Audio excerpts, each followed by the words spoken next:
Reflections of a Simple American. Brought to you by Spirituality. Episode 1, Part 6, George Washington's Farewell Address.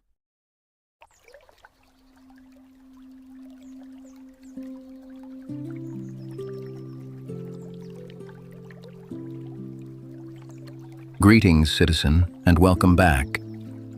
In this episode of Reflections of a Simple American, I look forward to your company in listening to Washington turn his attention to the subjects of good faith and impartiality. I invite you to ponder his words on these subjects as we reflect together on this message.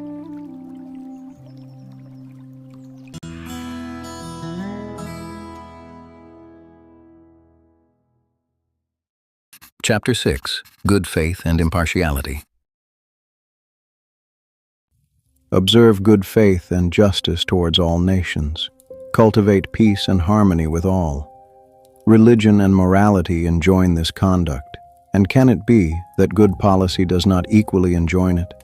It will be worthy of a free, enlightened, and, at no distant period, a great nation, to give to mankind the magnanimous and too novel example of a people always guided by an exalted justice and benevolence.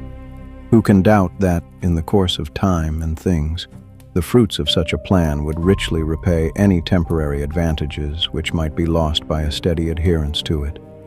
Can it be that Providence has not connected the permanent felicity of a nation with its virtue?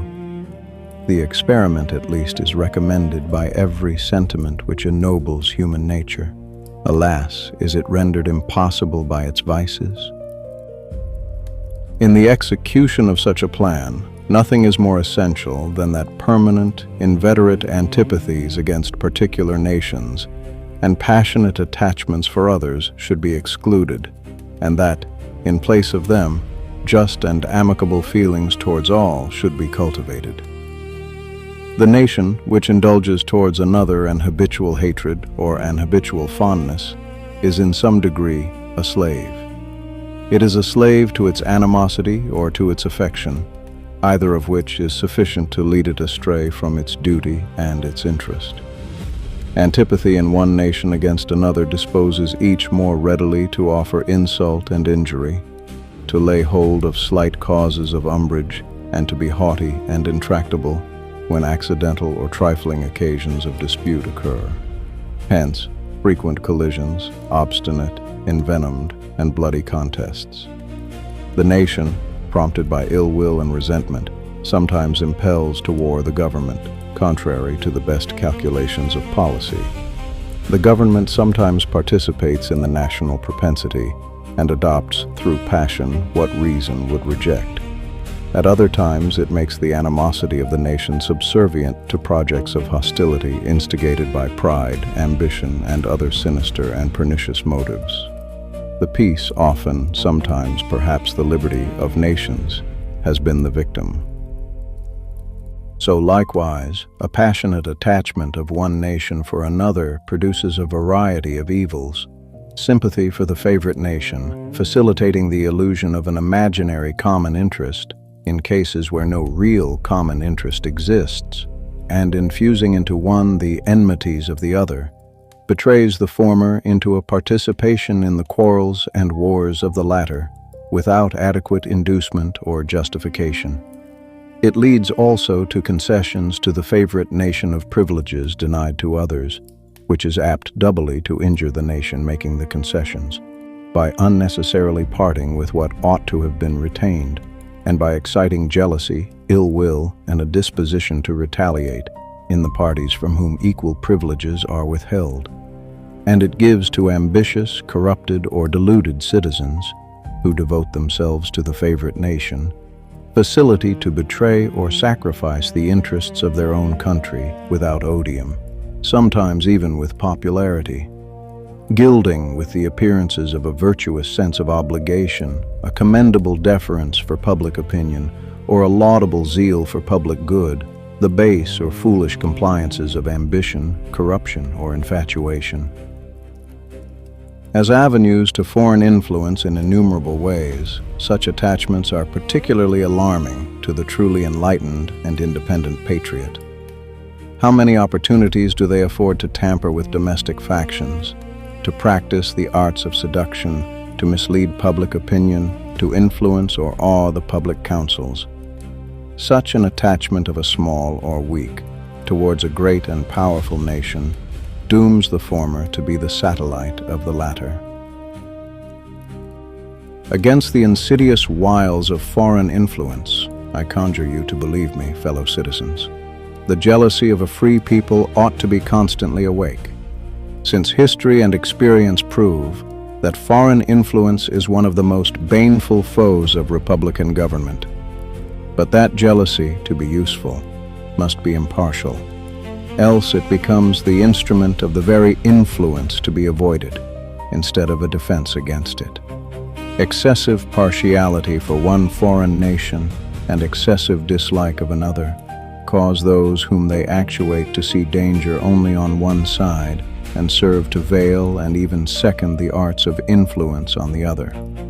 Real patriots who may resist the intrigues of the favorite are liable to become suspected and odious, while its tools and dupes usurp the applause and confidence of the people to surrender their interests.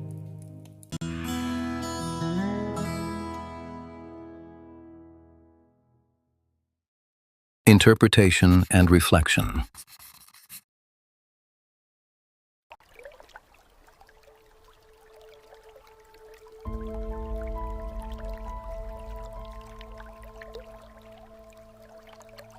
Washington begins this next paragraph by advising that we should be kind and just to everyone, bridging from the last section of the address the attributes of virtue and morality as tools that help us enable this outlook. He also mentions good policy as important to this process as well. He speaks on the benefits that a goodly nation can give and receive from these actions, and that on a long timeline, the benefits of these actions will be far greater than those reaped by a nation seeking to gain a temporary advantage for short-term gain. Lastly, Washington asks a reflective question on if a nation's virtue is linked to its long-term prosperity through the fruits of its action over time.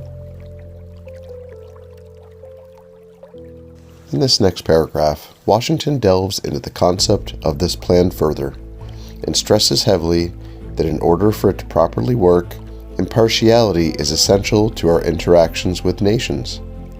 We should not be seeking to establish and hold heavy attachments to other nations, rather seeking to have an equal and just relationship instead.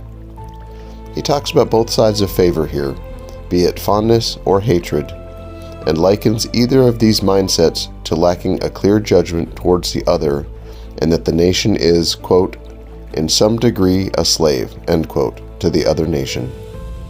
Both positive and negative bias have the capacity to lead a nation astray from its duties in pursuit of these feelings. He continues in his description of how animosity can lead to negative influence, and sometimes even accidental actions can result in further animosity, which even results in war.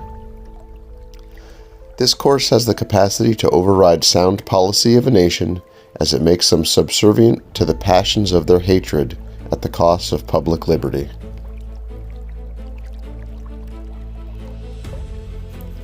In this next paragraph, Washington continues by speaking of examples of how attachments can lead a nation astray, describing these as evils.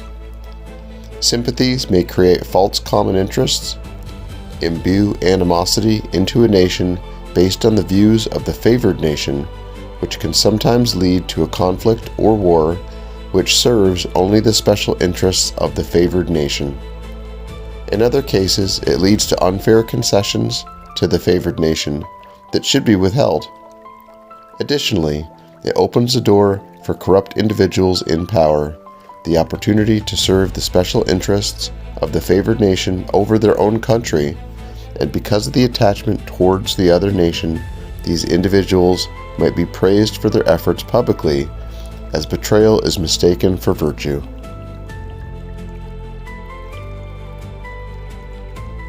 Washington continues on regarding foreign attachment by speaking of multiple ways that this influence can manifest itself, and that this very concept should be, quote, alarming to the truly enlightened and independent patriot, end quote.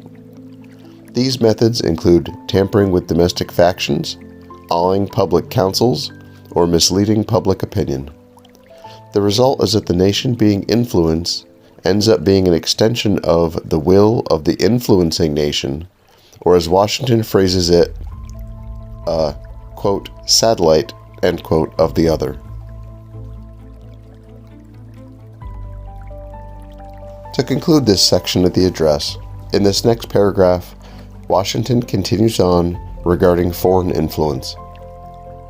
Washington begins by giving an invitation to believe his words on its, quote, insidious wiles, end quote, and invokes that the, quote, jealousy of a free people ought to be constantly awake, end quote, since history has proven that this influence is an enemy to an elective government.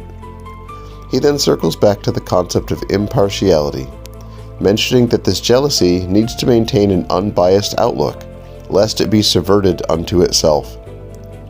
I interpret this as such. If we are wary of one nation exercising influence over us, we open the door to another nation exercising influence through channels against the former nation, and thus subjecting ourselves to the influence of the second.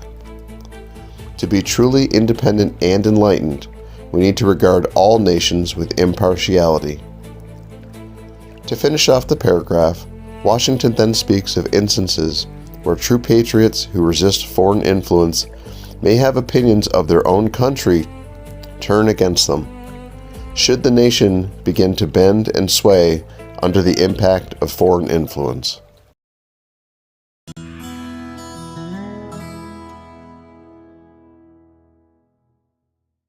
Thanks for stopping by. If you haven't seen episodes 1 through 5 yet, you can find them on the Spirituality YouTube channel. Episode 7 is planned to release on Saturday, August 15th, so stay tuned if you'd like to continue to study Washington's farewell address together.